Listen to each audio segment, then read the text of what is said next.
Minhas apresentações, eu sou Ana Cláudia. Bom, apresentar um pouco melhor também, né? Esse é o Caio, meu esposo. Bom, eu sou casada, então, né? Tenho um filho que tá na barriga, um bebezinho, o Miguel, tá com 23 semanas, acho que isso dá, entrando no sexto mês, né? A gente pode falar semana, a gente pode falar mês. Bom, tenho 25 anos, né, participo da Instituição Roberto Bellarmino, sou advogada, mas ia ser uma honra para vocês dar essa aula aqui, que eu também dei ali na Instituição Roberto Bellarmino. Eu quero começar a aula de hoje, como é uma aula que vocês vão ver que a gente vai praticamente se basear bastante na antropologia de São Tomás de Aquino, eu gostaria de começar com uma oração do próprio Santo Tomás para antes dos estudos, né? Como nós estamos aqui, né, com essa intenção de compreender um pouco mais as coisas da fé, da nossa igreja, da doutrina, eu gostaria de começar com essa oração de Santo Tomás. Criador inefável, que no meio dos tesouros da vossa sabedoria elegestes 13 hierarquias de anjos e as dispusestes numa ordem admirável acima dos céus, que dispusestes com tanta beleza as partes do universo, vós, a quem chamamos a verdadeira fonte de luz e de sabedoria, e o princípio supereminente, dignai-vos derramar sobre as trevas da minha inteligência um raio de vossa clareza. Afastai para longe de mim a dupla obscuridade na qual nasci, o pecado e a ignorância. Vós que tornais eloquente as línguas das criancinhas, modelai a minha palavra e derramai nos meus lábios a graça de vossa bênção. Dai-me a penetração da inteligência, a faculdade de lembrar-me, o método e a facilidade do estudo, a profundidade na interpretação e uma graça abundante de expressão. Fortificai o meu estudo, dirigi o seu curso, aperfeiçoai o seu fim, vós que sois verdadeiro Deus e verdadeiro homem, e que viveis nos séculos dos séculos. Amém. Bom, essa é a oraçãozinha de Santo Tomás. Preparei aqui para vocês no tema de hoje. A gente vai falar um pouco sobre a paixão da sensualidade, o que ela está inserida, né? Eu falei para vocês da antropologia. Como base da aula, eu peguei algumas fontes do próprio Santo Tomás, tá? Algumas fontes diretas e outras fontes indiretas. Mas o principal mesmo, né, que eu posso trazer o livro físico mesmo, é esse daqui, da Sensualidade de Santo Tomás de Aquino, tá? Livro bem curtinho, mas bem denso também. A Suma Teológica e também vamos dizer assim, um estudioso que eu conheci recentemente, lá no congresso que teve, lá em Maringá, no Instituto Roberto Bellarmino também, o professor Danilo Gustavo. Então, ele é um grande estudioso da antropologia tomista. Então, tenho visto algumas aulas dele também. Então, muita coisa que eu vou trazer para vocês também é do professor Danilo. Tá? Tratado de Antropologia, né, de Santo Tomás. Então, são essas basicamente as fontes que eu vou usar aqui hoje. Tá? E por que, né, estudar antropologia? Por que estudar a visão do homem e como que a gente vai chegar no tema da sensualidade, a paixão da sensualidade? Tem vários termos que Santo Tomás vai usar nas obras dele que, assim, às vezes a gente sente falta de exemplos, assim, a gente vai adentrando. Santo Tomás é aquele intelectual que vai fazendo classificações em cima de classificações, às vezes a gente vai se perdendo tantas classificações. Olha, existe o sentido interno, o sentido externo, existem os apetites inferiores, os apetites superiores, e várias subdivisões. Então, assim, o que eu tento hoje, né, é trazer um pouquinho para vocês, assim, tornar mais claro algumas coisas que muitas vezes a gente fica tão na teoria e não consegue exemplificar, né? Até pedir vários desses autores, dos autores que eu vou citar aqui, como também ajuda para a gente exemplificar, para destrinchar Santo Tomás, que não é fácil. Se a gente ficar essa vida inteira estudando Santo Tomás, não, e entender ainda muitas coisas, né, que a gente gostaria de entender. Bom, primeiramente, por que estudar antropologia? Né? Por que estudar essa visão do homem?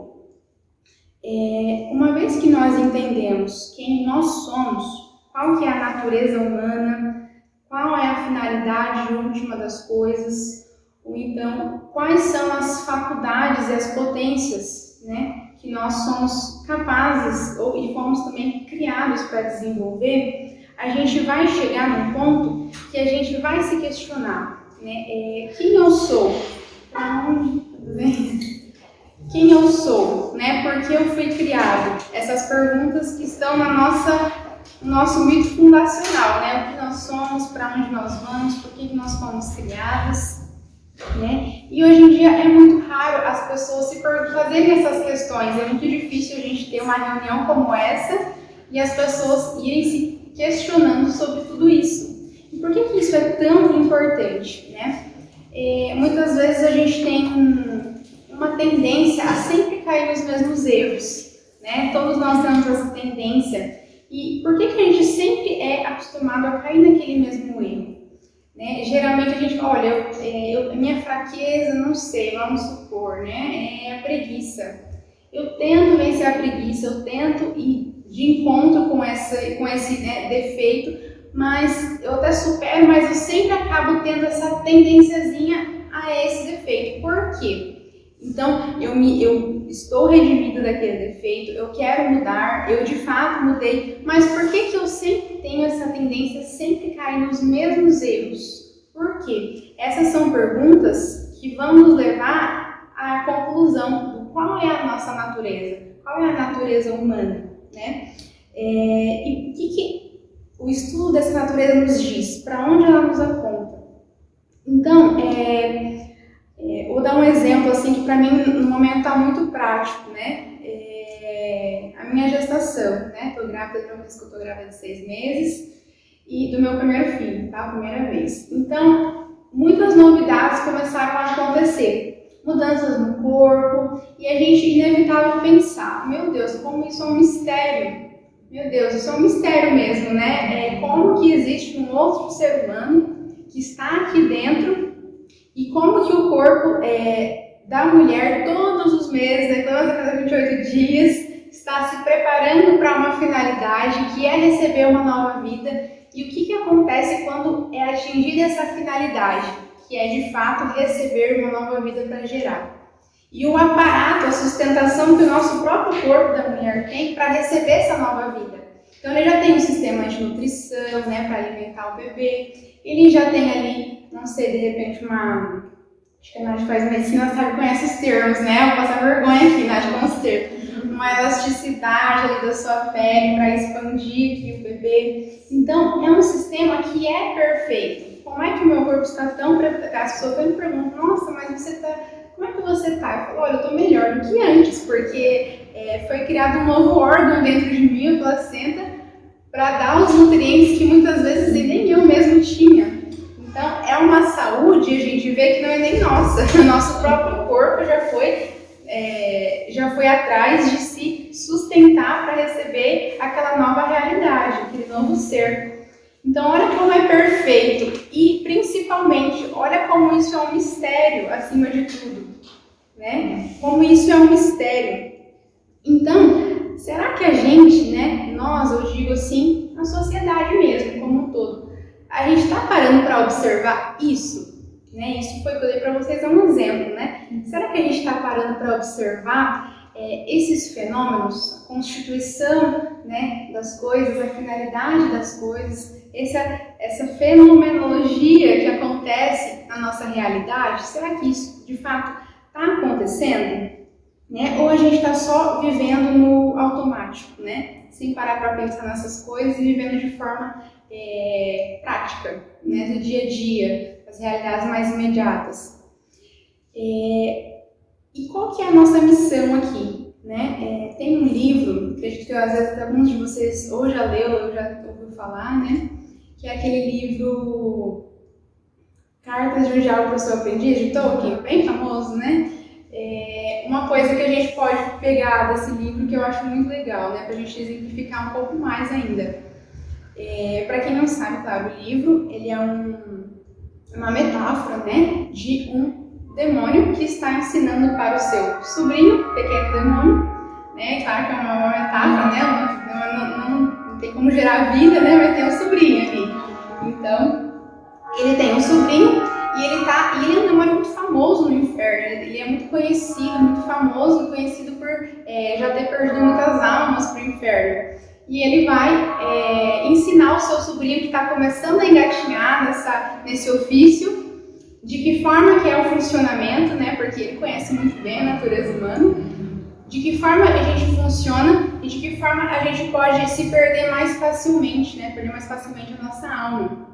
E uma das questões que ele coloca para esse sobrinho é o seguinte: olha, sobrinho, você nunca pode estimular eles a pensarem, a questionarem se algo é verdadeiro ou se não é verdadeiro. Se você jogar assim com ele, olha, isso é verdade ou isso não é verdade? Isso é bom ou isso não é bom? Ele vai acabar caindo no campo intelectual, ele vai acabar caindo no ponto da ciência. E você não pode deixar ele chegar a esse ponto, porque daí você está no campo de Deus. Se ele começar a questionar se algo é verdadeiro ou não, ele já vai estar jogando ali no campo de Deus e muito mais fácil fica ele chegar até o nosso inimigo, que é Deus. Então você vai trocar esse questionamento, se isso é verdadeiro ou não. Você vai trocar por isso aqui é ultrapassado ou não? Isso aqui é de outra época, é de outra realidade, outra história, outra circunstância ou não? E vai mudando vai manipulando esse tipo de questionamento para ele começar a usar essa questão. Isso aqui é ultrapassado ou não é ultrapassado? Né? Usar as armas que são próprias do demônio, que é a propaganda. Né? Então, olha só, será que a gente para pensar nisso? Né? Muitas vezes a gente... vamos olhar hoje em dia como está os namoros, os casamentos, né? A educação dos filhos, um namoro, né? Acredito que aqui o pessoal namora ou às vezes está solteiro, a maioria. Alguém é casado? Alguém é casado? Então, o namoro, né? Que às vezes é mais realidade aqui para nós. Será que está sendo perguntado nesse namoro, isso é ultrapassado ou não? Ou isso é a verdade, isso é a felicidade genuína ou não? O que está sendo questionado, né? O que é um namoro? É uma preparação para o casamento, né? Preparando para a pessoa que você vai passar toda a sua vida. E o que é um casamento? É a união entre um homem e uma mulher que tem a intenção de constituir uma família, constituir filhos, né? Isso de fato é. Será que as pessoas estão, de fato, se questionando, isso é verdadeiro ou isso não é o namoro? Isso funciona ou isso não funciona? Muitas vezes se abafa várias questões, abafa as questões da castidade, abafa as questões da espera, né, por um relacionamento. Muitas vezes na nossa sociedade isso é abafado, se evita certas questões relacionadas a isso. Né? Por quê? Porque a gente não questiona mais se aquilo é verdadeiro ou se aquilo não é verdadeiro. A gente questiona, isso aqui é ultrapassado ou não? Isso aqui é para o meu tempo, é para a minha realidade ou não? Isso aqui serve para mim ou isso aqui não serve para mim? E a gente esquece de observar se de fato as pessoas têm o conhecimento do que é o namoro, do que é um casamento. Como é que está o resultado disso hoje em dia? Qual que é a conclusão, o resultado? São namoros que estão sendo levados para casamento? São namoros que estão sendo devidamente compromissados? São casamentos, né? São casamentos que estão dispostos a se unir por toda a vida? São casamentos que estão dispostos a ter filhos? Muitas pessoas casam já com um veredito, nós não teremos filhos, né? E isso não é próprio do conceito de casamento, né? Casamento é a união entre um homem e uma mulher com a intenção de constituir família e de receber os filhos se eles vierem. Então, basta a gente olhar o resultado disso, né? Isso está funcionando ou não? As pessoas estão sabendo se relacionar ou não estão sabendo se relacionar? Né? São questões assim que a gente deve observar e que faz parte das questões da antropologia, né? Que a gente vai tratar bastante aqui hoje. Então, esse demônio falou para o seu sobrinho: é assim, meu meu sobrinho, que você vai levar uma alma para o inferno. É assim que você vai perder uma alma. Trocando o questionamento e o modo de funcionamento, né, das suas convicções, para não jamais questionar se algo é verdade, porque se ele questionar a fundo, de forma sincera, se é verdade, ele vai acabar no campo de Deus. Então ele jamais pode se questionar isso. Então, a gente para observar tudo isso, o que é a nossa natureza, o que são as nossas faculdades, qual é a nossa finalidade última nessa terra. A gente para questionar isso, né? A gente para questionar o que é que me eleva cada vez mais.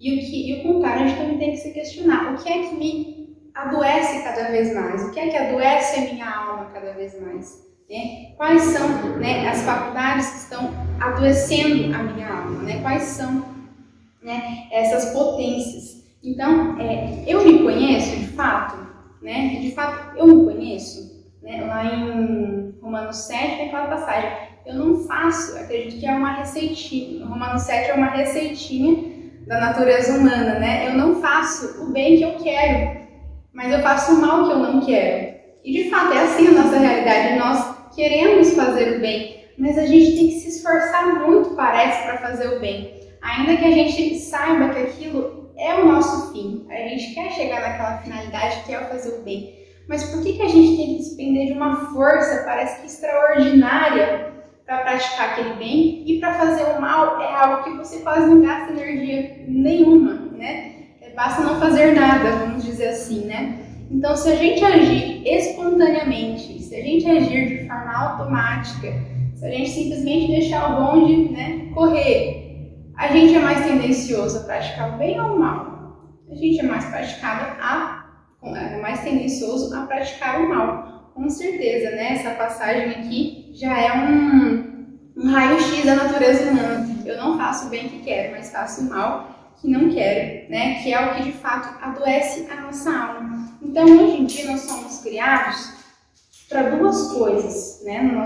Fazendo esse raio-x da nossa realidade. Nós somos criados para duas coisas na nossa sociedade: para trabalhar e para consumir. São essas duas coisas que nós somos criados. Então, desde lá de criancinha, né? Muitas vezes nossa família falou: olha, vai precisar ir para a escola, vai precisar estudar. Por quê? Porque vai precisar arrumar um emprego. Por quê? Porque vai precisar sustentar, de repente, uma casa, vai precisar consumir. Então, nós vamos para a escola, nós vamos para a faculdade, nós nos inserimos no mercado de trabalho, nós fazemos uma pós-graduação, nós somos preparados para fazer uma boa faculdade, ter uma boa formação técnica daquela nossa profissão, para a gente, né, fazer o quê? Consumir, virarmos, né, bons consumidores, né? E a gente pode até fazer, né, uma comparação.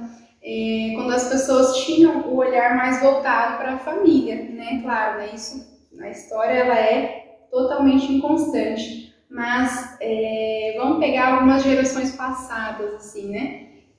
Geralmente as pessoas trabalhavam ou até tinham uma quantidade um pouco maior de filhos porque precisavam sustentar aquela família, precisavam alimentar aquela família. Então as pessoas tinham filhos e iam sustentando as suas famílias, né? Não existia tanto essa parte do consumo. Hoje em dia nós trabalhamos por quê? Porque nós queremos ter uma boa casa, né? Professor Danilo, que eu comentei com vocês no começo, ele até comentou. A gente foca em ganhar nossos 30 mil reais por mês para conseguir ter o segundo filho, senão não dá para ter filho. Então, assim, até brincou. Então, é o que a gente vive hoje, né? Eu não tenho 30 mil reais na minha conta por mês, então como que eu vou ter um segundo filho? É impossível ter um segundo filho com 30 mil reais na conta por mês, não tem como. É assim que as pessoas, né, acabam se comportando, não tem como a gente ter isso. Por quê? Porque eu não vou conseguir fazer uma grande viagem que eu quero fazer, não vou conseguir comprar uma roupa, ter uma vida muito mais confortável, não vou conseguir fazer nada disso se eu não tiver. Então, por isso eu trabalho para consumir, né? Estou trabalhando para ser um bom consumidor. Se eu não trabalho, se eu não consumo, logo minha vida não tem sentido. Logo eu sou um peso, logo eu sou digno de descarte, né? Essa questão que a realidade muitas vezes nos mostra, né? Então, em Cântico dos Cânticos, vai nos dizer, devemos conhecer a nós mesmos, né? Devemos conhecer a nós mesmos. O que dá o ser para o homem, o que faz, do que o homem é constituído, o que faz o homem estar na esfera do ser e não estar na esfera do não ser. Né? O que é a forma substancial do homem que nós vamos chamar de alma, né? O que transcende as nossas predileções, os nossos gostos, o que transcende a nossa cultura, o que transcende o nosso temperamento, o que vai além, que nos identifica como de fato seres humanos criados à imagem e semelhança de Deus. São essas questões que eu quero colocar para vocês aqui hoje. Então a gente precisa conhecer a alma humana, a gente precisa conhecer quais são os seus objetos, quais são a sua finalidade.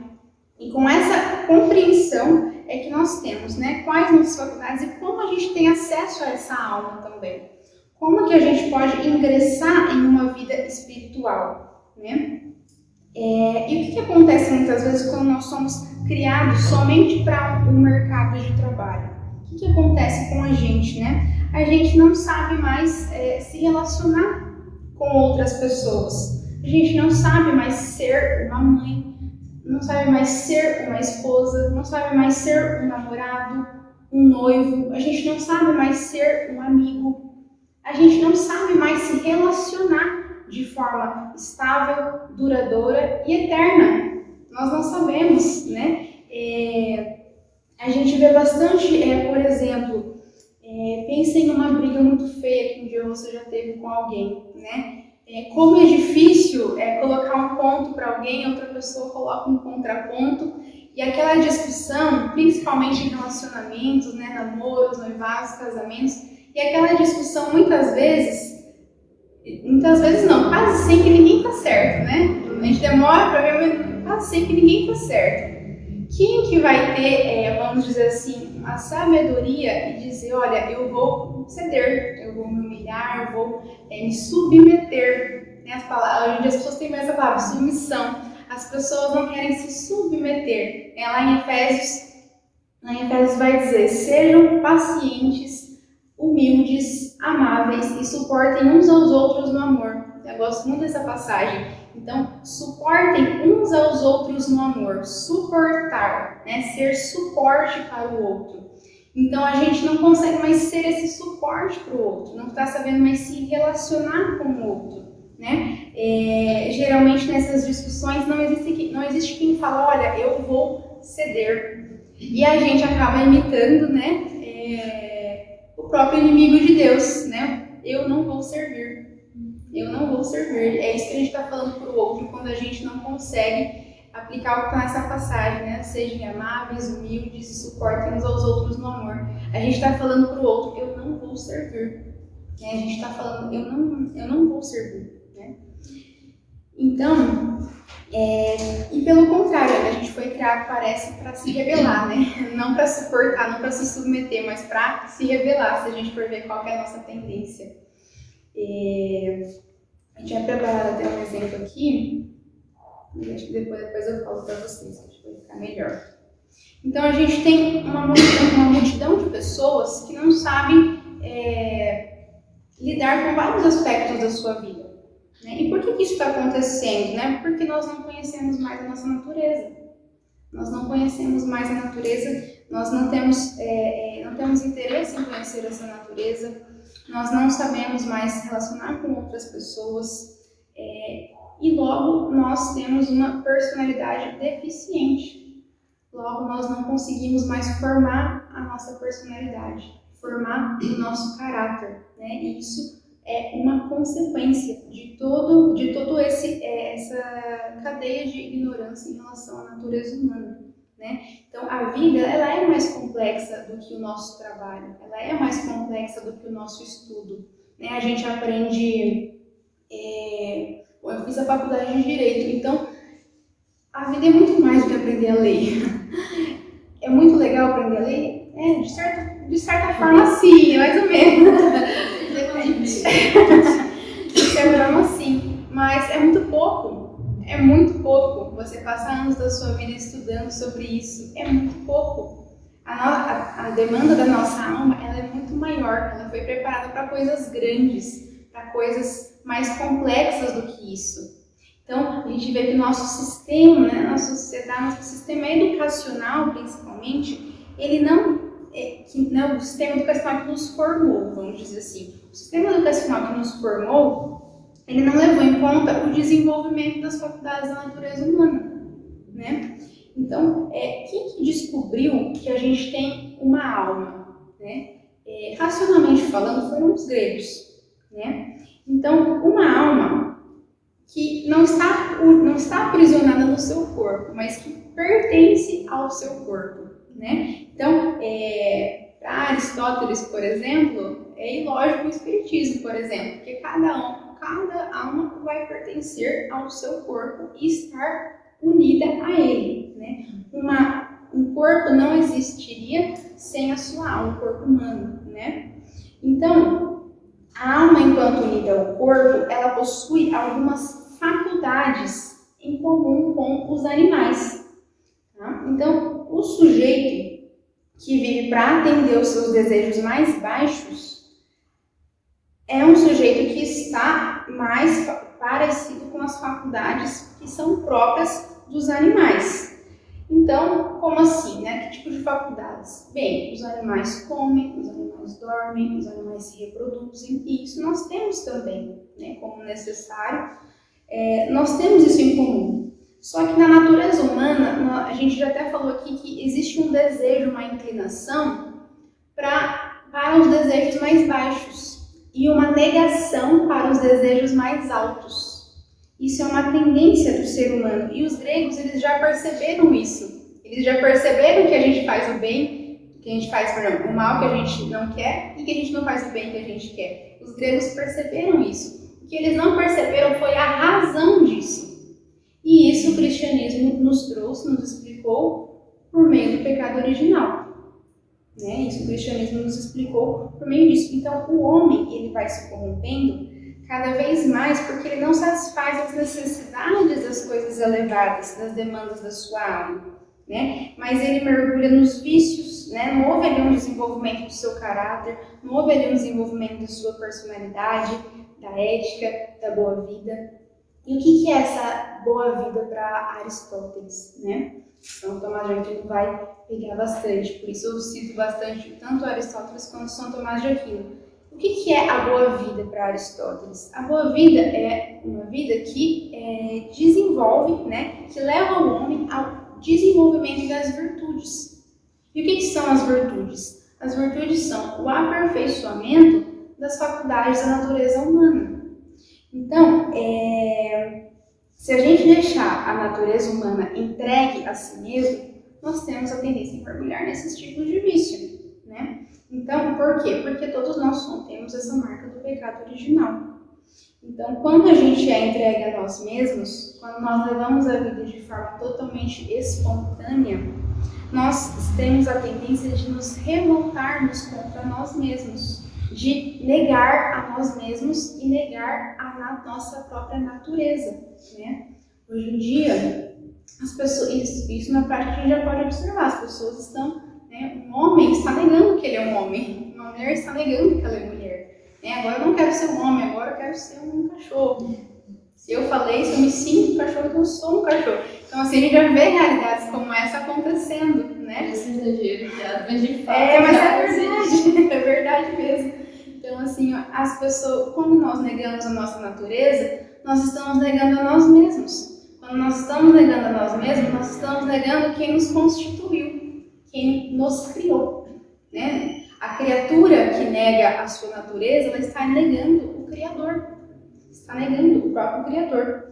Então, eu não vou ser um homem, você é um cachorro. E quero ver quem que vai falar que eu não sou, né? É o que a gente vê hoje em dia, né? Então, eu devo agir espontaneamente? Eu devo agir, né, no automático, como se eu não precisasse me esforçar para fazer o bem? Claro que não, né? A gente precisa se esforçar e se esforçar muito para a gente chegar nessa formação da nossa personalidade, né? Com uma personalidade elevada, uma personalidade, um caráter, né? Que de fato foi criado para as coisas altas, para coisas grandes, né? Para ser humilde, ser amável, suportar um ao outro com amor, né? E restabelecer novamente as nossas relações de namoro, de casamento, de amigo, né? E sabermos de fato. Então, nesse caminho de autonegação do homem, ele vai se corrompendo cada vez mais. A virtude, eu falei para vocês aqui que, né, a boa vida, segundo Aristóteles, seria o desenvolvimento das virtudes. Nós podemos, né, algumas classificações a gente não consegue fugir de Santo Tomás, mas as virtudes, elas são, a gente pode classificar elas, segundo Santo Tomás, em 4 potências, 4 faculdades: concupiscível, a irascível, a inteligência e a vontade. Essas 4. Então, concupiscível, irascível, vontade e inteligência. Tá? Logo a gente vai falar mais sobre cada uma delas.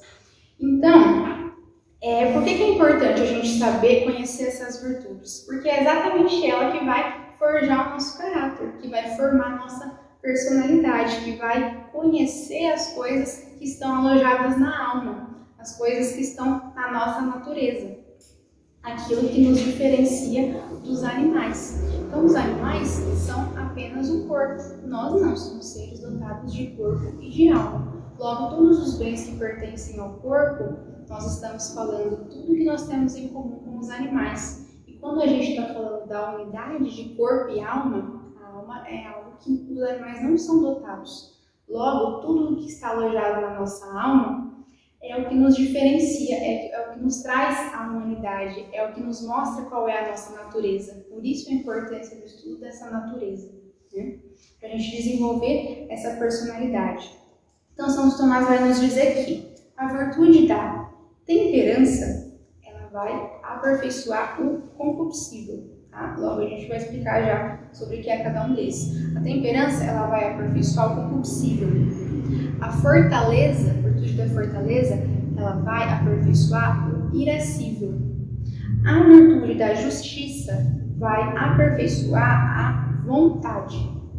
E a virtude da razão vai aperfeiçoar a inteligência. Tá? Então, essas 4 potências para o desenvolvimento da personalidade. Tá?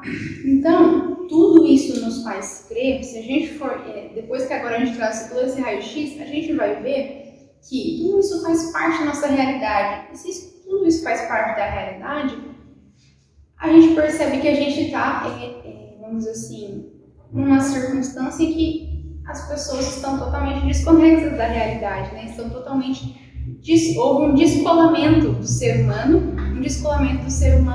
e a própria realidade, né? Então, são as pessoas, né, que não creem mais na natureza, não creem mais no que é natural, no que é próprio do homem, na sua forma substancial, não creem que existe uma alma que também precisa ser alimentada e não apenas um corpo. São as mesmas pessoas que não conseguem se manter relacionadas com alguém, né? Não conseguem mais ser um amigo, né? Aquela questão que eu coloquei para vocês. Então, é a mesma pessoa que vai à missa diária e está cometendo adultério. Essa mesma pessoa vai no psicólogo e o psicólogo fala: olha, isso é normal. Ontem você se apaixonou pela sua esposa, hoje você se apaixonou pela vizinha, amanhã você vai se apaixonar pelo cachorro da vizinha. Então, isso é normal. É claro, não falando dos psicólogos, tem muito psicólogo maravilhoso, mas é a nossa realidade, muitas são exceções, né? Então, essa mesma pessoa vai no psicólogo e fala: olha, isso aqui é normal. É normal tudo isso que você está passando, é assim mesmo, né? Depende do ponto de vista, depende do ponto de vista, e assim vai. Essa mesma pessoa que geralmente liga a televisão e, né, a mesma pessoa que eu estou dando exemplo do adultério, né? A mesma pessoa vai lá, liga a televisão e assiste uma novela da Globo que eles estão romantizando o adultério, estão elevando. Já faz muitos anos que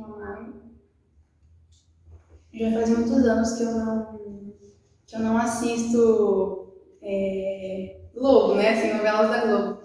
Mas eu converso com a minha família, eu tenho um tio que assiste no par de uma, assim, né? E a esposa dele detesta, assim, não gosta de assistir novela da Globo.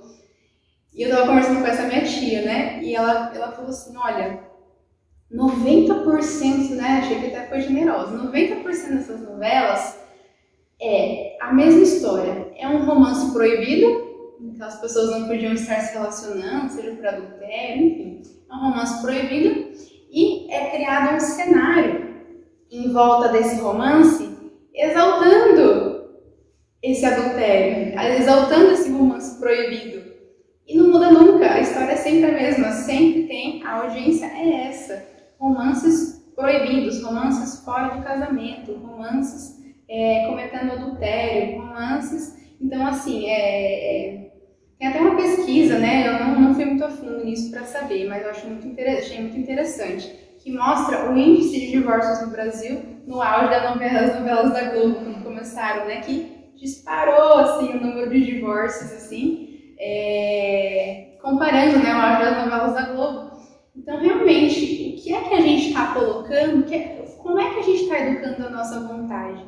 O que é que a gente está colocando diante dos nossos olhos? O que é que está entrando no nosso imaginário, né? O que está iluminando a nossa inteligência ali e convidando a nossa vontade a colocar, né, no plano da ação? O que é que a gente está? Porque isso faz toda a diferença aqui. A visão de natureza humana deturpada é algo que aos poucos vai entrando no nosso imaginário e vai convidando a nossa vontade para as coisas que a gente já é tendencioso a fazer, que é o mal. A gente não tem aquele esforço, né, aquele modo de ação para lutar contra o nosso contrário, para a gente fazer o bem que a gente não consegue fazer. Então a gente acaba facilitando as coisas, ainda mais porque aquela tendência já mora dentro da gente, né? Então é preciso educar a nossa vontade, né? Tudo que entra pelos nossos olhos, nossos ouvidos, eles têm uma influência profunda sobre nós, né? Imagina, né? Você, não sei, trabalhar todo dia com uma mesa cheia de comida, com uma bagunça, assim, trabalhar numa mesa mais organizada, mas assim, a ordem material à nossa volta influencia o que está dentro de nós. Imagina uma pessoa que escuta, não sei, pensa numa música terrível, assim, um funk mais terrível que vocês podem imaginar, aquelas coisas. Imagina escutar isso todos os dias por uma semana. O que vai ficar no nosso imaginário, né? De que forma que a gente vai educar o nosso imaginário em relação a isso? Então, imagina, e o contrário também, imagina a gente, não sei, ter a graça de ter um lugar de estudo, de trabalho, que a gente consegue ver o pôr do sol todos os dias, aquilo dá uma paz pra gente. Então, olha como o exterior reverbera no nosso interior também, como isso está atrelado também até ao nosso ânimo, né? As nossas tendências, né? Aquilo que convida a gente a ser ou não ser, a fazer ou não fazer. Então, tudo isso está atrelado. Nós devemos educar essa nossa vontade. E Santo Tomás também exortar a gente aqui para tomar um cuidado com uma certa questão. Que questão que é essa? Uma vez que a gente aprimora o nosso conhecimento, uma vez que a gente faz o que a gente está fazendo aqui hoje, né, tentar acrescentar algo no nosso conhecimento, a gente também tem uma tendência a se envaidecer. A gente tem uma tendência para a vaidade, para a soberba. Olha, eu sei o que é natureza humana e vocês não sabem. Então, a gente tem essa tendência a essa soberba. E qual que é o remédio para isso? O remédio para isso é você olhar para o outro, né, que também erra como você, que também pega como você, e ser capaz de admitir, de confessar que você é capaz dos piores pecados piores do que aquela pessoa cometeu. Então, quando você olha um pecado de alguém com um certo horror e fala, eu nunca serei capaz de cometer um pecado como esse, é impossível. Cuidado, porque isso é muito perigoso. É daí que nasce, né, a raiz de todos os pecados. Né, o pecado do orgulho, da soberba. Então, quando a gente olha com horror para o pecado de alguém, a gente está descartando essa possibilidade que deveria sempre estar acompanhando a gente. eu sou capaz de pecado pior do que aquela pessoa. E se eu não cometi esse pecado pior que essa pessoa, é porque a graça de Deus não me permitiu. Então, reconhecer que tudo que você... o mérito você já não tem mesmo. E que tudo que entra de bom, tudo que sai de bom, senão pela graça de Deus, senão por uma concessão divina. Tem uma história, né, não tem como não lembrar, a história de São Francisco de Assis. São Francisco de Assis, ele era muito conhecido, né, na época, assim, já estava se tornando, a sua fama de santidade já corria muito ali, né, todo mundo conhecia São Francisco de Assis, a ordem que ele havia criado, todo mundo já via as áreas de santidade dele vivido, era muito claro, né, para as pessoas.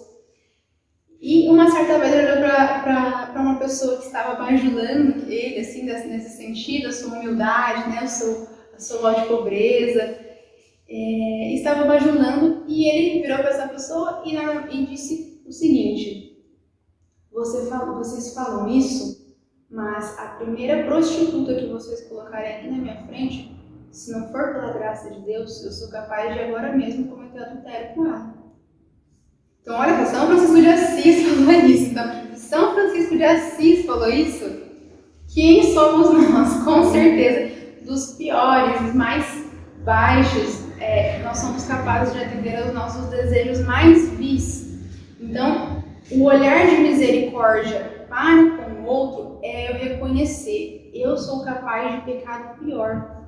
Então, você passa a olhar para aquela pessoa como Deus olha para aquela pessoa, com um olhar de misericórdia, né? Então, isso é um grande remédio para essa soberba. Sem a graça de Deus, nada de bom posso fazer. A gente sempre tem essa consciência: sem a graça de Deus, eu nada de bom posso fazer, né? Deixa eu ver aqui. Bom, deixa eu ver a questão também, né? Dá pra gente... Bem, eu separei mais ou menos em duas partes aqui, né? Essa primeira parte, acho que foi mais uma introdução, assim, pra gente entrar propriamente no tema da sensualidade e quais são os seus conceitos segundo São Tomás de Aquino. Quer fazer intervalo, né? Acho que daí a gente vai falar de coisas mais diferentes. Certo. Tá bom? Vamos ficar em pé rezando no dia. Bom, primeira parte, né, quis organizar para vocês de forma mais prática mesmo, introduzir esse assunto da sensualidade, da paixão da sensualidade, e agora adentrar de fato algumas questões de Santo Tomás sobre a sensualidade. Então, primeiramente, né, o que é a sensualidade? O que é, né, a gente se for pensar semanticamente, filosoficamente, o que é a sensualidade? Semanticamente, a palavra sensualidade, ela quer dizer a excitação ou a inclinação aos prazeres materiais. Então, a sensualidade, ela é um apetite dos bens que pertencem ao corpo, à matéria, né? Então, quando a gente fala sensualidade, a gente tem que pensar, todo aquele desejo, aquele apetite que está ligado aos bens do corpo, tá? Estamos pensando somente em corpo. E nessa questão da sensualidade, há um questionamento, né? Surge um questionamento muito comum ali no campo da antropologia. Quando nós pecamos, é a alma que peca ou é o corpo que peca, né? Nós cristãos cremos que quem está pecando não é o corpo, e sim a alma, né? A alma que peca. Mas nem sempre também, vamos dizer assim, há alguns, principalmente, né, acho que o mais famoso, a visão platônica, né, de Platão, ele vai nos dizer que a alma, ela vamos dizer assim, uma prisioneira do corpo. Então a alma, ela estaria aprisionada ali no seu corpo.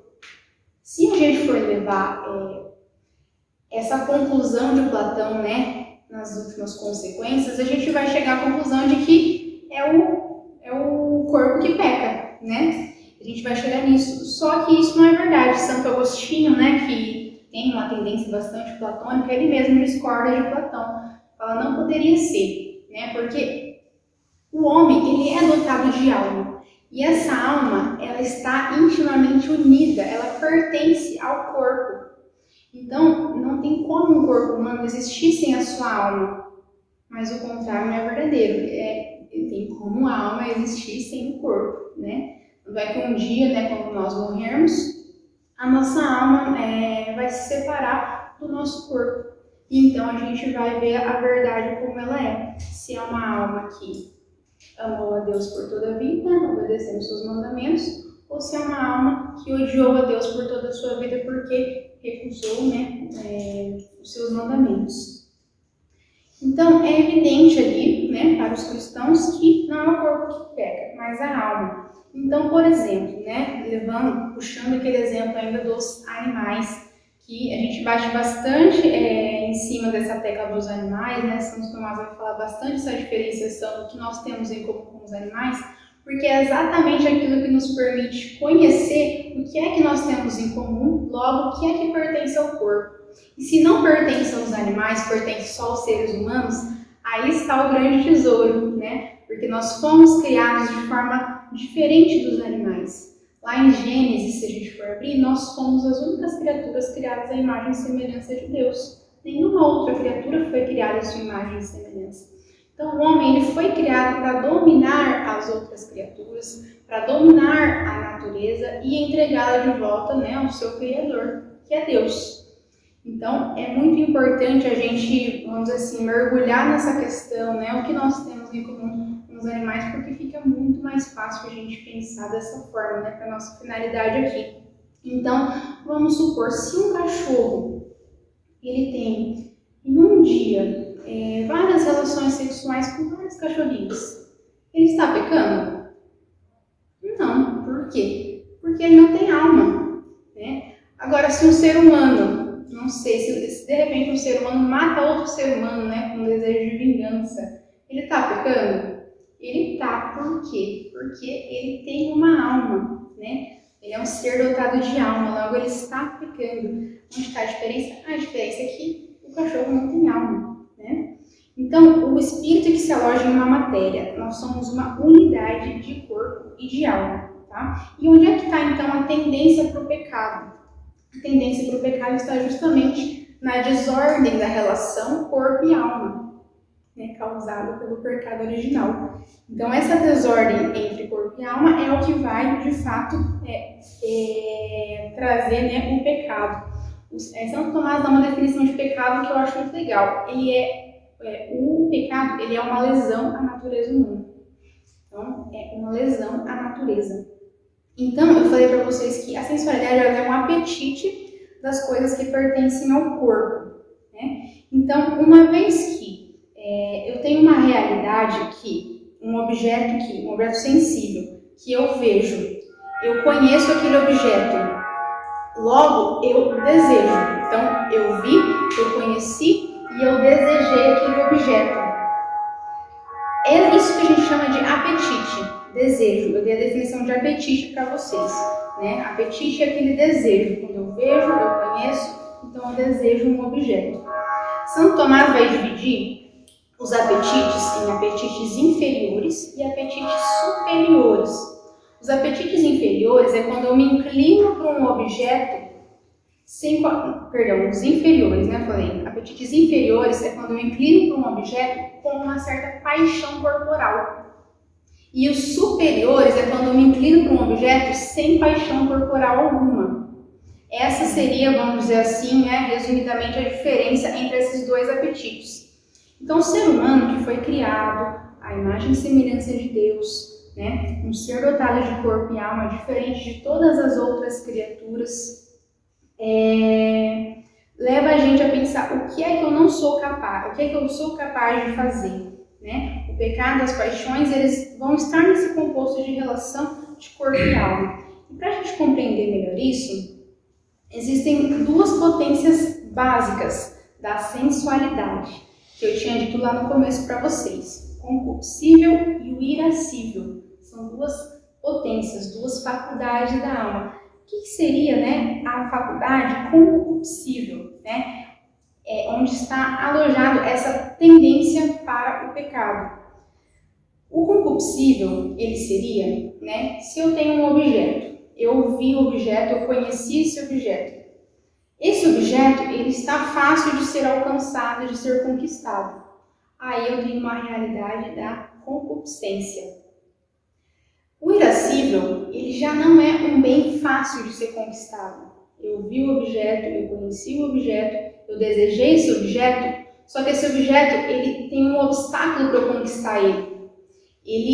Eu preciso, vamos dizer assim, existe uma contrariedade para eu conquistá-lo, alcançá-lo. É um bem árduo de ser conseguido. Isso nós damos o nome, né? Essa potência nós damos o nome de irascibilidade, né? Potência irascível. Então, concupiscência, eu me inclino para um objeto e esse objeto está fácil de conseguir.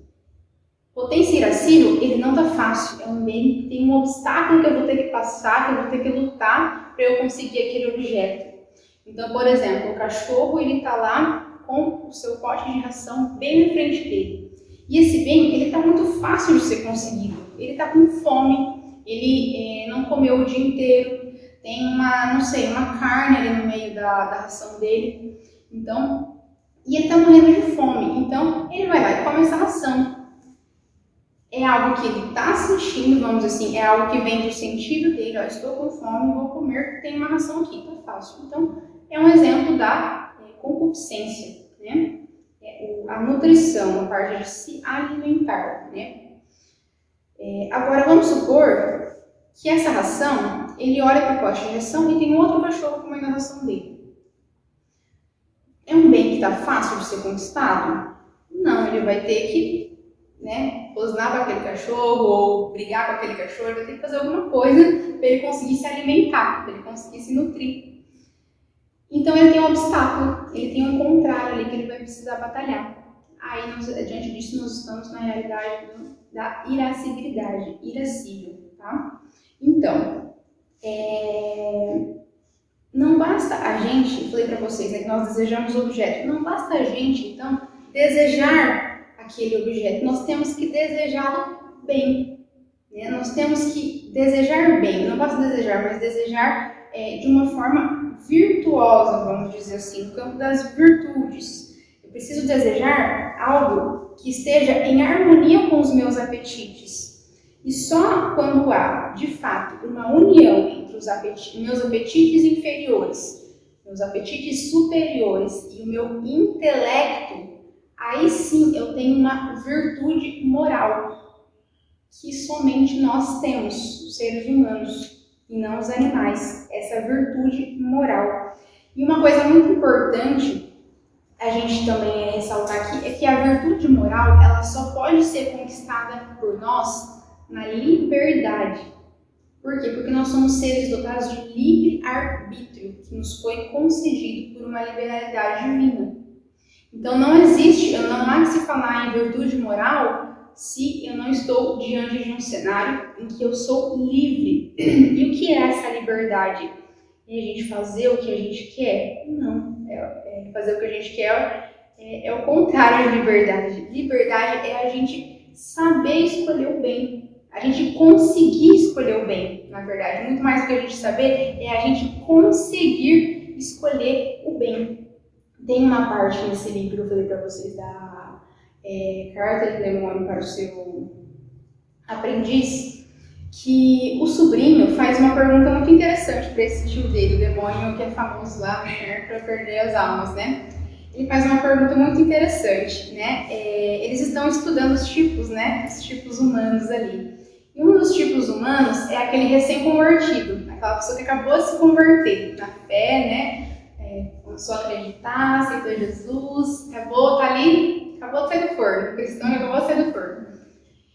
E o cristão que acabou de sair do forno, geralmente a gente está, nas nuvens, a gente está se maravilhando com tudo, se maravilhando com as coisas da fé, a gente está indo naquele grupo de jovens, nossa, que legal, né? Tudo é tão lindo. Como que é, né? Como é legal esse pessoal, como que eu demorei tanto tempo para conhecer, né? Olha só que legal. Essa pessoa está naquela euforia, né? Só que é muito comum que essa pessoa leve alguma hora um balde de água fria. Por quê? fácil ser cristão? É fácil ser católico? É fácil? Com certeza não, né? A gente está numa religião de cruz. O próprio nome é uma religião de cruz. Então, mais cedo ou mais tarde, a gente vai se deparar com algum balde de água fria, algo que vai ser exigido de nós, algo custoso, que muito nos custa, e a gente vai estar preparado para renunciar a algo que nos custa muito renunciar. E esse sobrinho do demônio pergunta para ele, mas Deus não está enganado, olha só, não está enganado, porque como que ele vai atrair os seus seguidores, né, as pessoas que creem, se existe essa quebra de expectativa do recém-convertido? Então, não está fácil perder essa alma, porque é certo, ele vai ter essa euforia da recém-conversão, mas uma hora ele vai levar um balde de água fria, tem uma quebra de expectativa nessa pessoa. Não vai estar fácil daí a gente conquistar ele, né? Falando pro demônio, não vai estar fácil, porque ele vai ter uma quebra. Por que então, ele questiona o tio dele, por que então que Deus não intervém nessas ocasiões em que gerava essa quebra de expectativa? E ele vai responder o seguinte, né, o tio dele, porque Deus não cria escravos, ele cria filhos.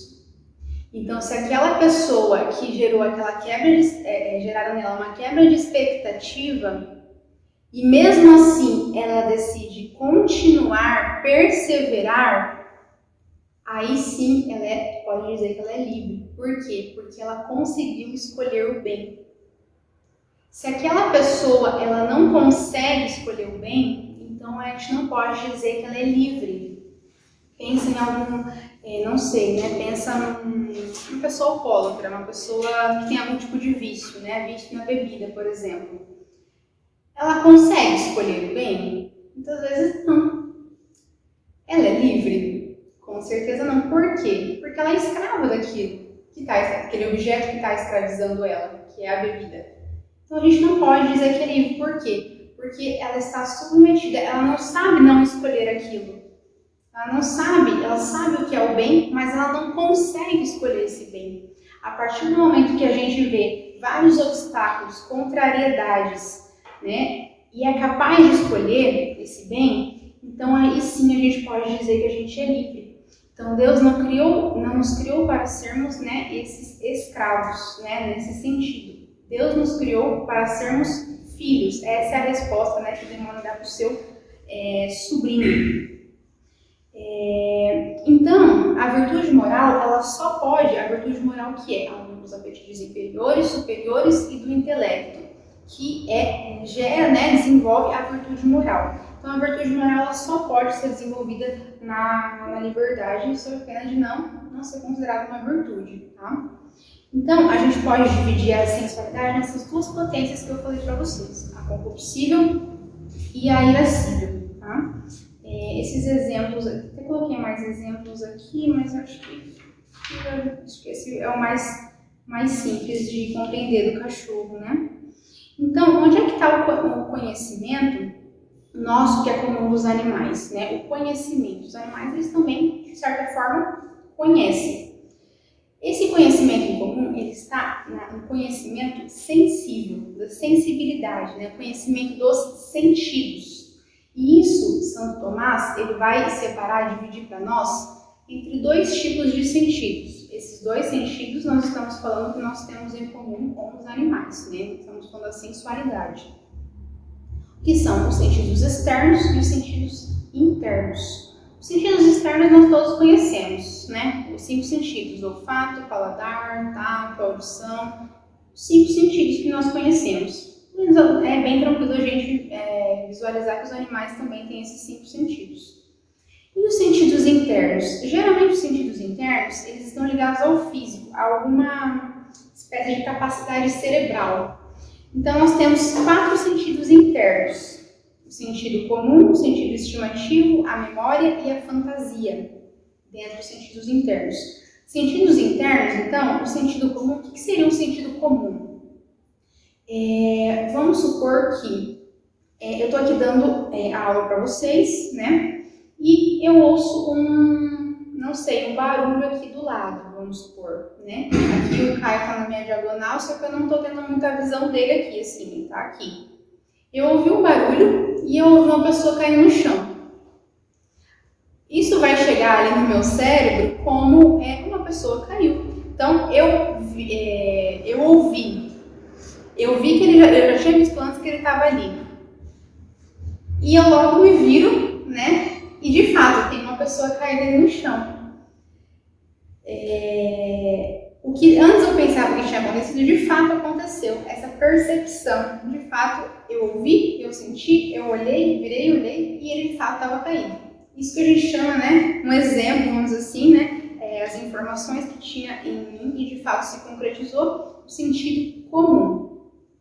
O sentido estimativo, ele vamos supor que eu coloco uma cadeira aqui, outra cadeira aqui e eu preciso pular, não sei, de uma cadeira para outra. Sem cair, claro, né? Eu consigo calcular, qual que é a força que eu preciso colocar aqui no meu impulso, né, no meu pulo, para eu conseguir chegar na outra cadeira? Eu consigo calcular e estimar, será que eu vou conseguir? Ou é impossível de eu conseguir? Tem uma aqui, não é possível, né? Eu chegar na outra cadeira pulando. Os animais, eles são capazes de calcular, olha, eu posso saltar de um lado para o outro sem cair? Eles são também.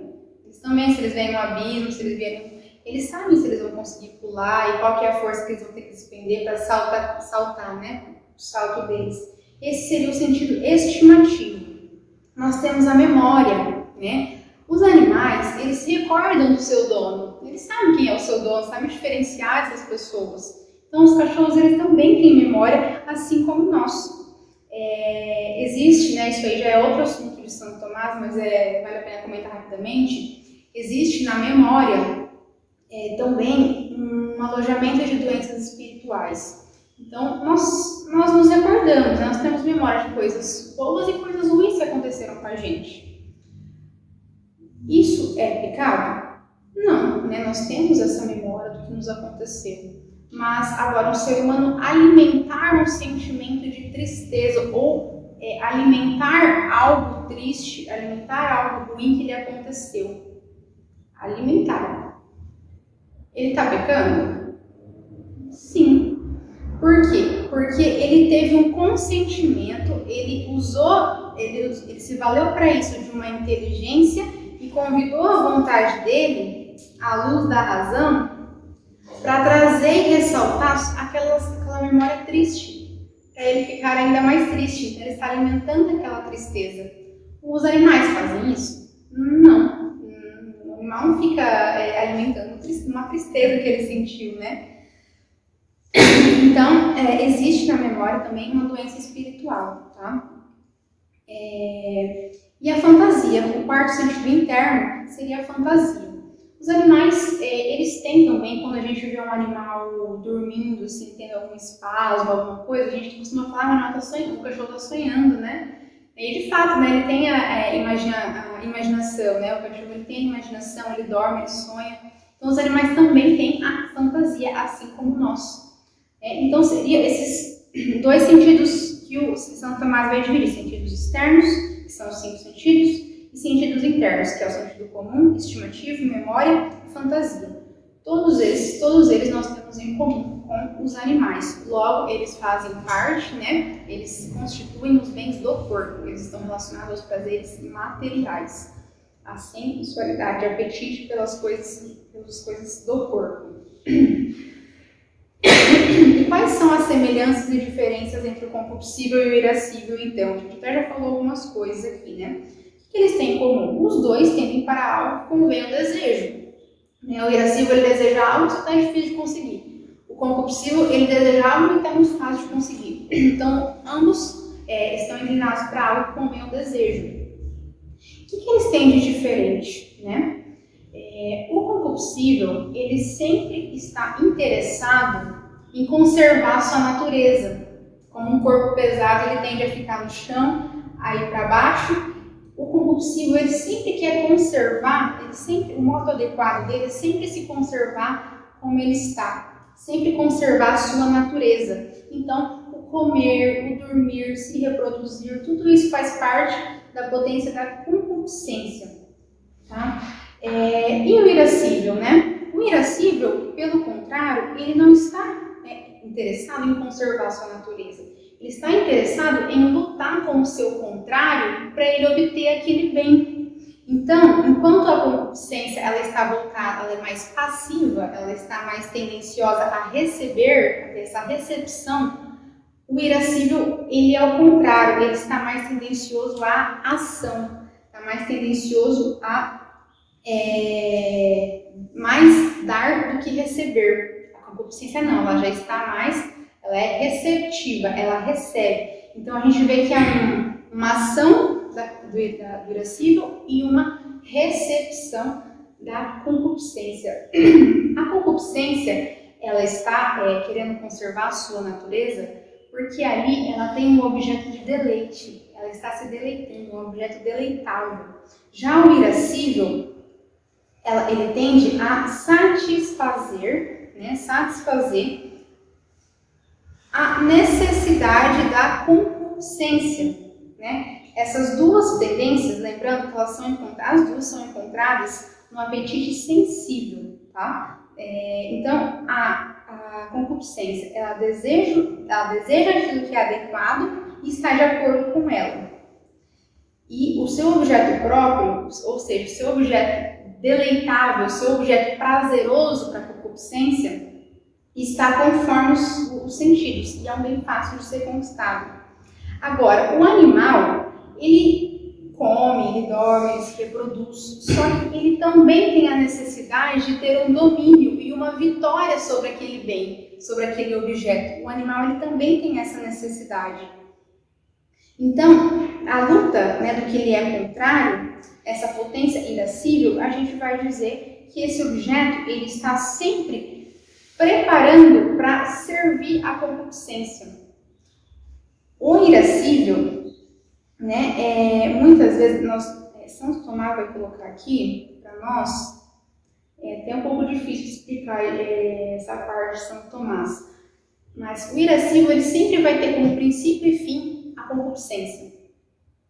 Então, o irascível serve para atender às necessidades da concupiscência.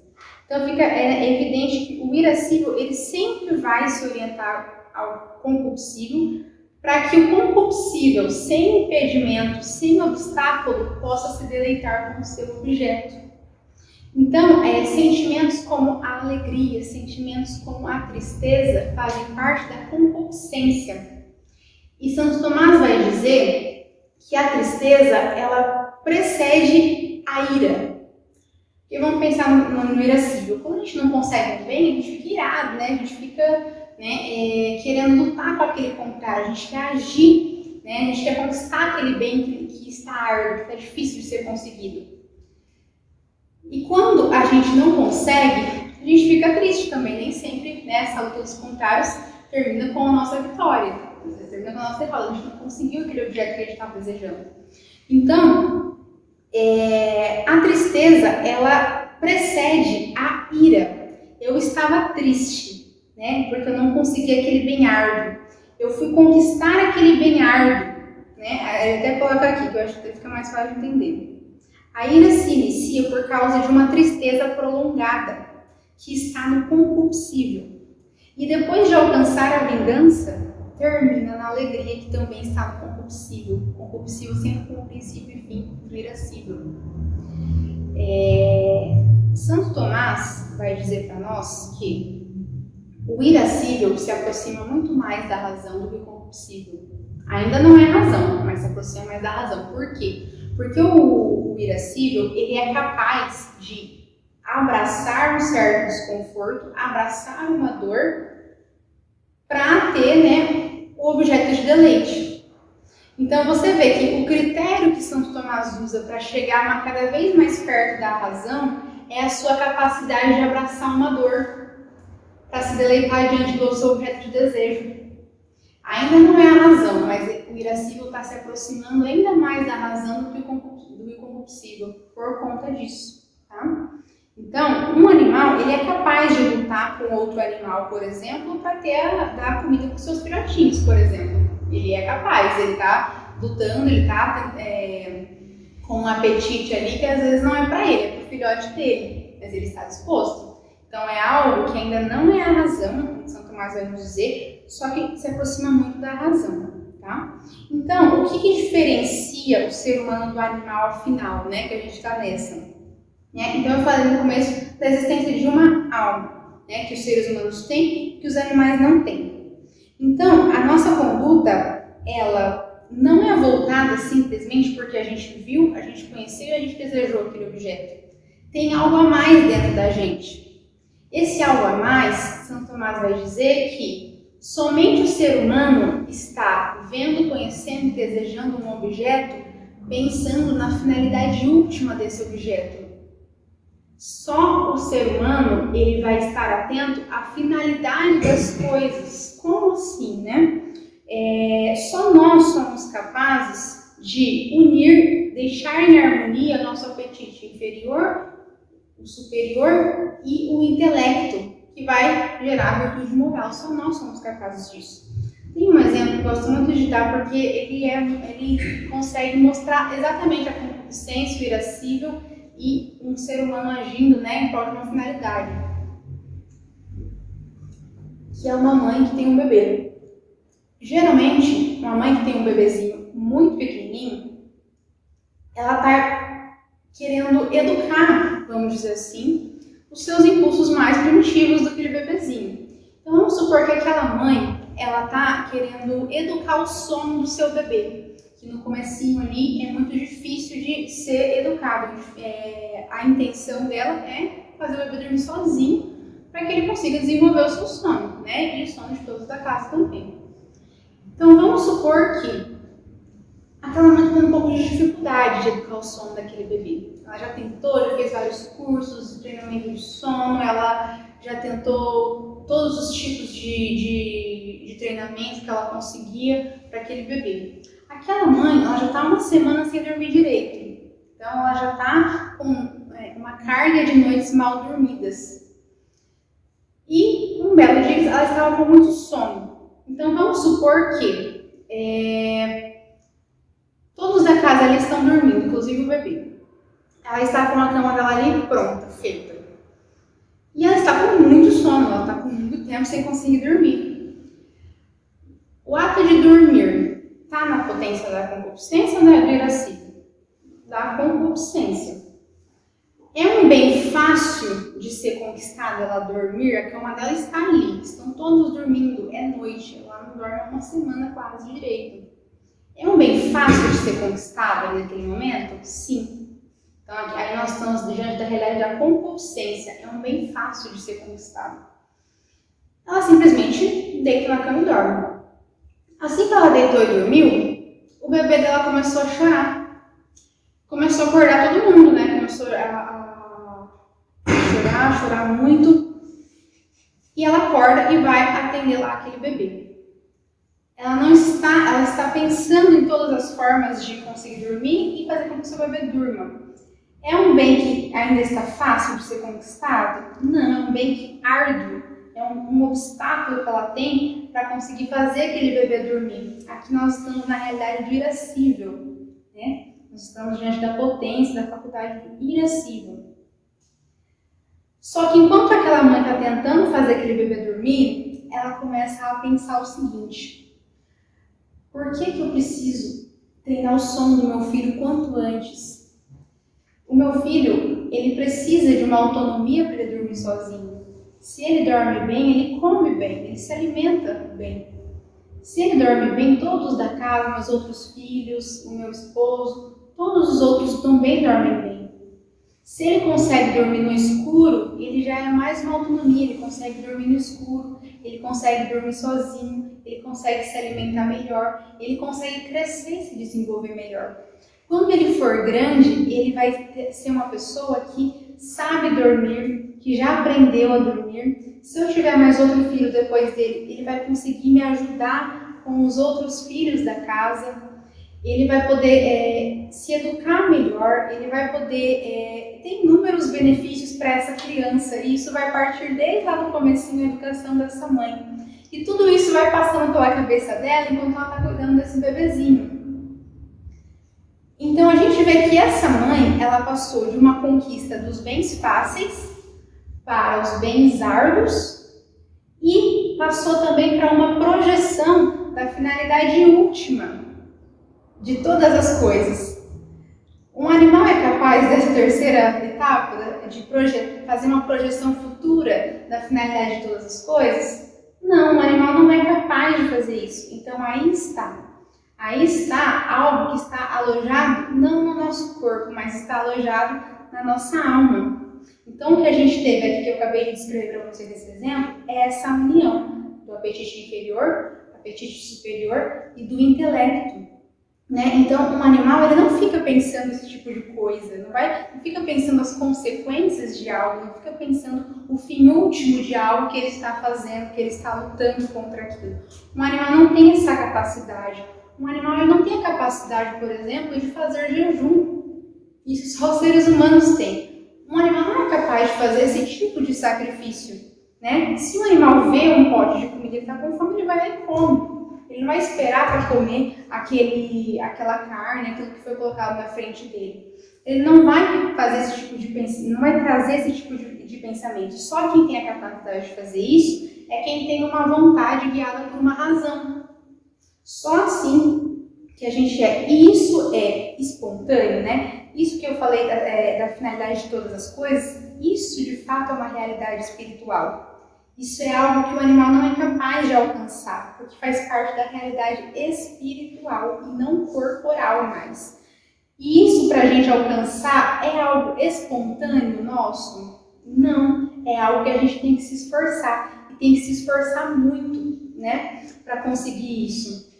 Então, vamos supor que eu estou fazendo um sacrifício, né? Eu estou com muita sede, só que vou fazer uma pequena mortificação. Eu vou aguardar 10 minutos para beber essa água. Eu estou com muita sede, a água está aqui, está fácil de ser conquistada, está aqui na minha frente, mas eu vou fazer uma mortificação. Então eu vou entregar isso para Cristo. Por amor a Cristo, eu vou esperar 10 minutos para beber essa água.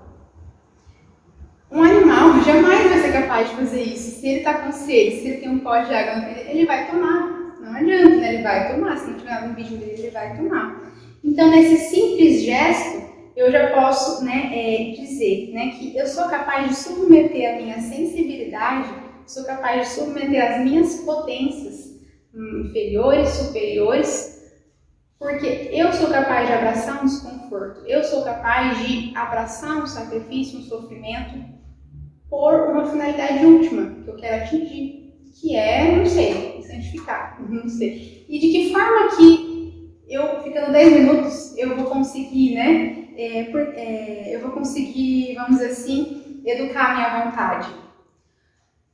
Nesse ato de não beber, eu estou com vontade, mas não vou beber, eu estou dizendo para o meu corpo, quem está mandando é o meu intelecto, a minha alma, eu tenho uma finalidade pela qual estou realizando esse ato. Eu tenho uma finalidade e essa finalidade é um bem para mim, é um bem caro para mim. Se é um bem caro para mim, então eu vou orientar, eu vou ordenar, eu vou conformar a minha inteligência à minha vontade. Eu vou adequar a minha vontade à minha razão. Quando eu estou falando para o meu corpo, quem manda aqui é a minha alma, não é você. Quem manda aqui é a minha alma. Quando eu tenho, de que forma isso na nossa vida prática pode nos ajudar a fazer um jejum, fazer uma mortificação? Se uma pessoa está, vamos dizer assim, irada, eu perco a paciência com essa pessoa facilmente, eu vou dizer a mesma coisa. Eu já treinei que a minha alma é quem vai governar o meu corpo, não o contrário. Então, é muito visível que isso nos ajuda a ter mais paciência com outras pessoas, porque isso, a gente está educando a nossa vontade a sempre frear diante de um bem justo. Então, diante de um mal injusto que nos é causado, a gente consegue frear os apetites sensíveis do nosso corpo por conta da existência de uma alma. Então, se uma pessoa está, agindo injustamente comigo, brigando injustamente comigo, eu sou capaz de ser paciente, porque eu já treinei isso, eu já treinei não sei, de repente o exemplo da água, que eu treinei na água ali, frear o meu apetite, frear os meus desejos desordenados, né? Não tem que beber água, é inocente, né? Mas é algo pequeno assim que a gente consegue. Olha, eu não vou comer mais do que eu preciso, eu não vou ser guloso, não vou cometer o pecado da gula. Por quê? Porque é a minha alma que está ditando o meu corpo. Então, olha só como às vezes as mortificações, o jejum também ajuda a gente a educar a nossa vontade, né? Até coloquei outras desordens aqui. Envolve a paciência, o desenvolvimento da virtude da temperança, conter a minha ira, a minha falta de paciência, a minha gula, me ajuda a ser casto, a submeter as minhas inclinações aos prazeres materiais à minha razão, né? Então, eu estou com o meu corpo, um corpo que anda em conformidade com a minha alma, né? Isso é, de fato, a educação dos sentidos que São Tomás vai trazer. Essa é a educação, de fato, dos sentidos. E essa é a verdadeira educação. Né? A verdadeira educação é uma educação que cuida do corpo para servir a alma. Né? Cuida da inteligência para servir a vontade. E cuida da vontade para servir a Deus. Né? Essa é a verdadeira educação, né? A educação dos sentidos, a submissão dos sentidos. Eu peguei aqui na Suma, né, na Suma Teológica, São Tomás, ele vai fazendo, né, a estrutura da Suma, ele vai fazendo várias perguntas e ele mesmo vai respondendo e comentando sobre essas respostas que ele mesmo dá. Então, eu peguei algumas que eu considerei as mais interessantes assim aqui, né, porque quando eu li essas coisas pela primeira vez, eu não sabia nem se eu tinha dúvida, porque eu não tinha entendido nada. Então, eu não sabia nem o que perguntar, de fato. Eu não sabia nem o que perguntar, porque eu não entendi nada, né? Então, eu acho legal a gente fazer trazer essas perguntas, e daí, quando a gente lê a pergunta, a gente fala, nossa, é verdade, né? Eu queria saber isso mesmo, mas eu não sabia como que eu conseguia explicar. Então, eu peguei essas perguntinhas que ele fez aqui na Suma, pra gente também discutir. Ele pergunta assim para ele mesmo, né? Se a beatitude do homem consiste nos bens do corpo, né? O que é beatitude, né? Todo mundo viu as bem-aventuranças, né? Sermão da Montanha. Então, beatitude, as beatitudes são bem-aventuranças, é a felicidade, é a reunião de todos os bens, né? Dentro de um mesmo lugar. É isso que consiste a beatitude. Quando a gente pode falar que é a felicidade. A felicidade, né, do homem consiste nos bens do corpo? Ele vai questionar, né?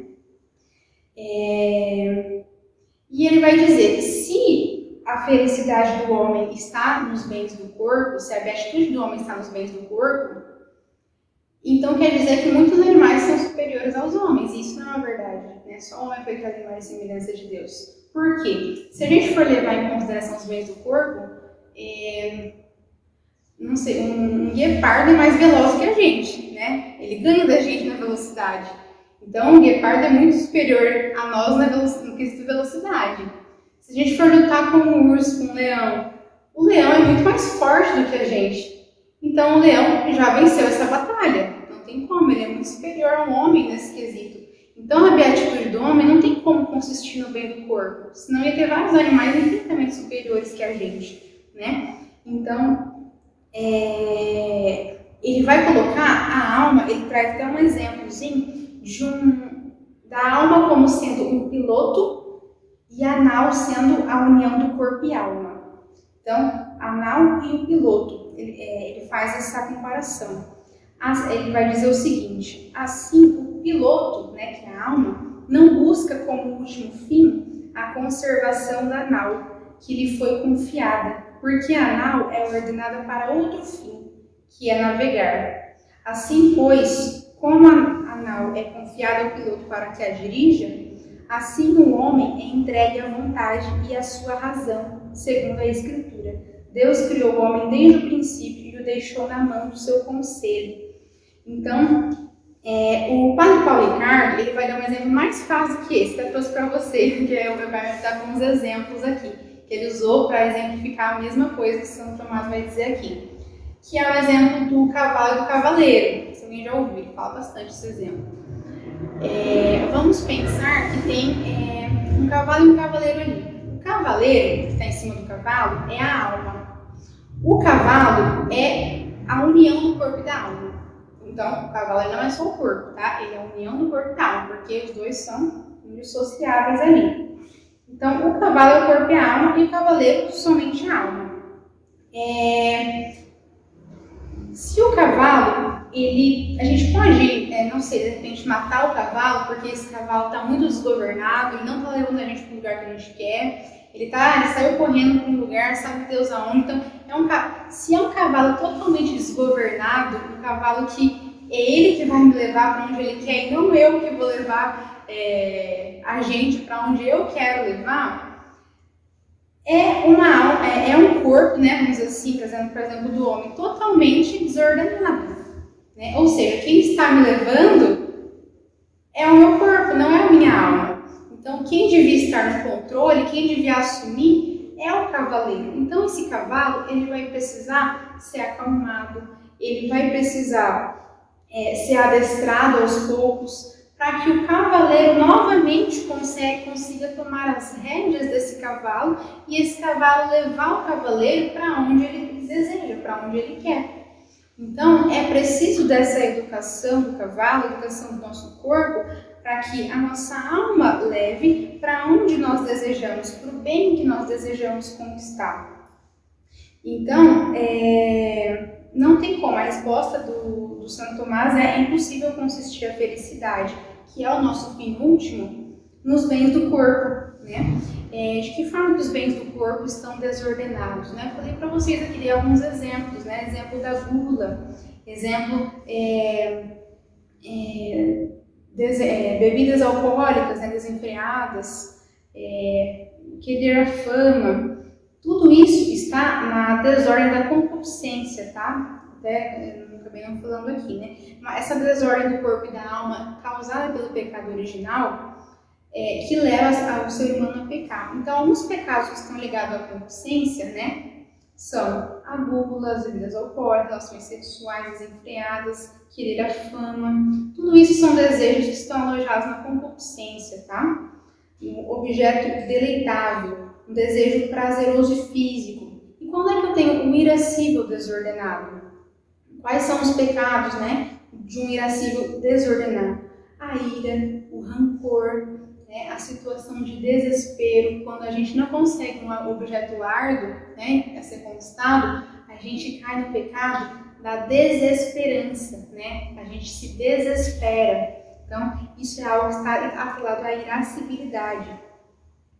Então, ele chega à conclusão, o corpo é ruim, então, se ele nos leva a fazer tudo isso?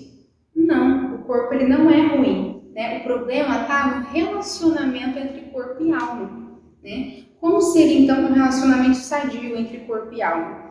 Onde a alma seria uma espécie de cavaleiro que consegue montar no cavalo e que este é composto de corpo e alma. Então, Santo Tomás vai dizer aqui, convém que a sensualidade seja conduzida, ordenada pela razão, de modo a se conformar com ela, e isso contribui para a bondade da ação. A sensualidade que compartilhamos, em certo sentido, com os animais, não deve ser a última resposta à inclinação humana, mas sempre deve ser conduzida pela razão. Essas são as palavras de Santo Tomás, né? Para justificar, né? Por que a beatitude do homem consiste nos bens, não poderia consistir, né, nos bens do corpo. Outra pergunta de Santo Tomás aqui, né? O irascível e o concupiscível, né, que são os bens ligados ao corpo, estão só no apetite superior ou também estão no apetite inferior? Lembrando, o apetite superior é aquela inclinação aos objetos sem paixão corporal. E o apetite inferior está inclinado aos objetos com paixão corporal. Então, o irascível e o concupiscível estão só no superior ou também no inferior? Se eles estão ligados ao bem do corpo, quando a gente pensa, olha, se eles estão, né, como que eu teria pensado, se eles estão ligados ao bem do corpo, e só o apetite inferior está inclinado às coisas com paixão corporal, então acho que o apetite inferior, né, seria de fato ali, né, o irascível compulsivo estaria contido só no apetite inferior, então, né? São Tomás, primeiro ele vai falar que não é bem assim, depois ele vai falar que o apetite, quando se fala em irascível compulsivo, no apetite superior é apenas a atitude de similitude, porque isso que eu falei pra vocês, olha, pra mim eu acho que é isso, ele perguntou, né? Só que em várias partes da Suma, ele vai colocar como se fosse a mesma coisa. Ele vai falar de irascibilidade compulsiva no apetite superior. Daí você fica pensando, não, mas né, começa a embolar a sua cabeça já, mas não é paixão corporal e irascível e compulsivo não é paixões, né, bens do corpo. E aí aqui ele justifica, né? Depois de você se matar ali, igual um maluco para raciocinar aquilo, ele vai finalmente explicar. Quando se fala em irascível compulsivo no apetite superior, é apenas a atitude de similitude, ato semelhante com o apetite inferior, mas ele não é de fato. Então ele mesmo já está colocando aqui, explicando para nós. De fato, eu uso esse título apenas como similitude, ato semelhante, mas de fato não é, tá? Então a resposta seria essa, né? O irascível e o compulsivo, eles estão ligados ao apetite inferior. O apetite inferior é a inclinação dos objetos com paixão corporal. É difícil ter compaixão corporal, tá? Uma outra pergunta ainda. Gente, se vocês tiverem pergunta, pode perguntar também. Eu tô falando igual uma traca aqui, né? Vocês podem me interromper, tá? 5h42 já, 5h30 acaba, né, Nath? Se a gente tinha deixado assim 45, né? Ah, tá. Eu vou encerrar e não vou fazer todas as perguntas não, tá? Eu não vou fazer as perguntas não, tá? A sensualidade obedece à razão? Ele pergunta. Lembrando, sensualidade, bens ligados ao corpo. Ela obedece à razão? De uma certa forma, sim, se lá bem ordenada, né? Bem ordenada. E aqui ele vai dar um exemplo. Na ordem dos móveis e motores, sempre tem algo, quando vários objetos estão em movimento, para eles estarem em movimento, sempre vai ter um objeto que originou esse movimento. Então ele tem que ter um motor ali, tem que ter uma fonte original que está se movimentando para todos os outros objetos conseguirem se movimentar. Um exemplo que eu dou também, que é muito pertinente, são dos santos, né? É muito comum, vamos pegar uma Teresa de Calcutá, por exemplo, né? A vontade daquela mulher, a inteligência, o intelecto daquela mulher, em pegar os moribundos, pegar as pessoas doentes, fundar ali, né, uma instituição, pegar uma casa, cuidar das pessoas doentes. Muitas pessoas viam aquilo e queriam imediatamente largar tudo para seguir aquela mulher e fazer o que ela estava fazendo, porque ali encontraram um sentido. Isso é muito comum na história dos santos, né?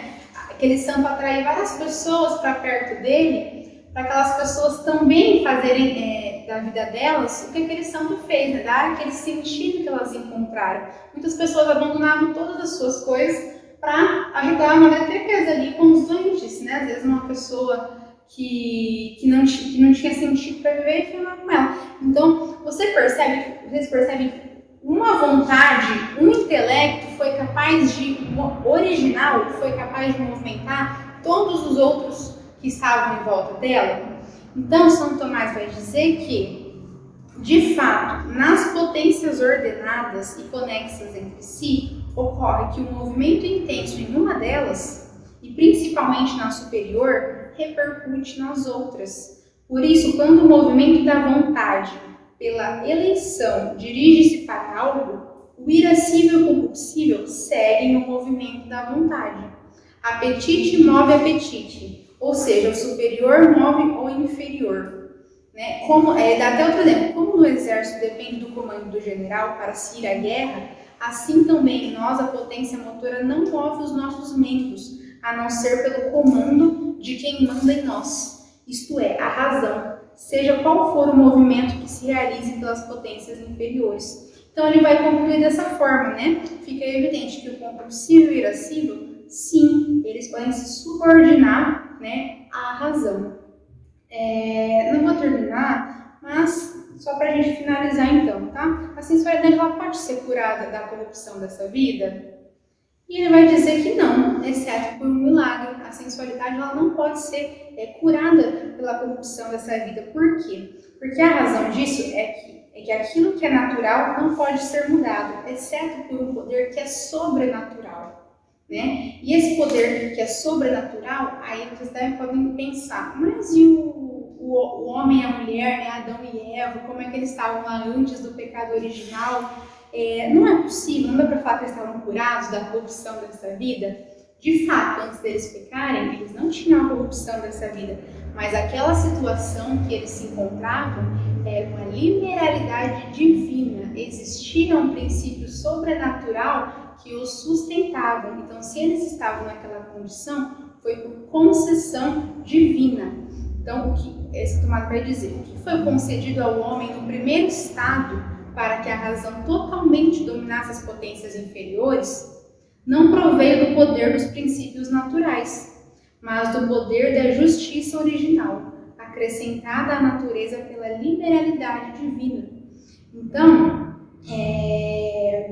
não, né? A sensualidade não poderia ser curada pela corrupção dessa vida. Só tem uma exceção, que é a Virgem Maria. Né? É a única, Santo Tomás vai trazer, é a única que foi totalmente liberada dessa corrupção, que foi liberada, ele vai dizer, da fome do pecado, ele usa esse termo. É a única que foi liberada da fome do pecado. Apenas no caso dela podemos dizer que a sensualidade é curável. Tá? Então é isso, gente. Não vou ficar prolongando muito mais, já passou da hora, tá? Mas espero que vocês tenham entendido. Se alguém tiver alguma dúvida, né? A gente nem teve tempo para... às vezes alguém perguntar alguma coisa, né? Mas eu vou ficar aqui se vocês quiserem perguntar, tá? Então, quero agradecer a aula de hoje e também a gente poderia rezar uma Ave Maria no final, né? Então, Ana, a gente te agradece, tá? E assim, gente, esses assuntos de antropologia e filosofia é um negócio que a gente não está mais habituado a estudar, né? Parar para pensar nessas coisas. Como você mesmo falou, esse sistema educacional atual não leva a gente a querer buscar a finalidade das coisas, fazer os grandes questionamentos do homem, né? A gente muitas vezes está só no prático, no que isso vai me servir, para que isso vai, que benefício assim, imediato isso vai me trazer, né? E a gente não quer viver dessa forma, a gente está procurando aqui no apostolado, em todos esses institutos, todos esses apostolados que vão surgindo no meio católico, e contra isso, né? Contra essa má praticidade, contra esse imediatismo, e procurar olhar mais para o que é mais importante, para aquilo que é a finalidade da nossa vida, procurar fazer esse questionamento que o demônio não quer que a gente faça, que é qual que é a verdade que existe aqui, o que é verdadeiro e o que não é. Então tudo isso, quando a gente vai alimentando o nosso intelecto, isso vai dando mais clareza para nós, então a gente vai enxergando melhor as coisas e isso facilita também a gente até mesmo combater essa sensualidade. Se a gente sabe, conhece melhor o nosso inimigo, a gente conhece melhor o nosso inimigo, que na verdade o maior deles somos nós mesmos, né? A gente se organiza melhor, a gente prevê os perigos, a gente deseja mais esse domínio de si mesmo. E vai ser uma luta para a vida toda, né? Assim, só mesmo Nossa Senhora com essa perfeição aqui e só no céu para a gente estar livre dessas más tendências, né? Mas esse nosso objetivo, essa é a bela luta dessa vida. Então, muito obrigada por trazer essa difícil tarefa de ler São Tomás e depois tentar deixar mais claro, porque não é fácil. Você foi entendia. Sim, A gente vai estudando até. E aqui a gente vai procurar isso lembrando, né? Não são tantos assuntos, pegar e falar só da virtude da temperança, só da virtude da justiça, não sei o quê. Mas já deu uma boa luz para nós, né? Então, muito obrigada. Nossa, tá? Vamos rezar então, Ave Maria.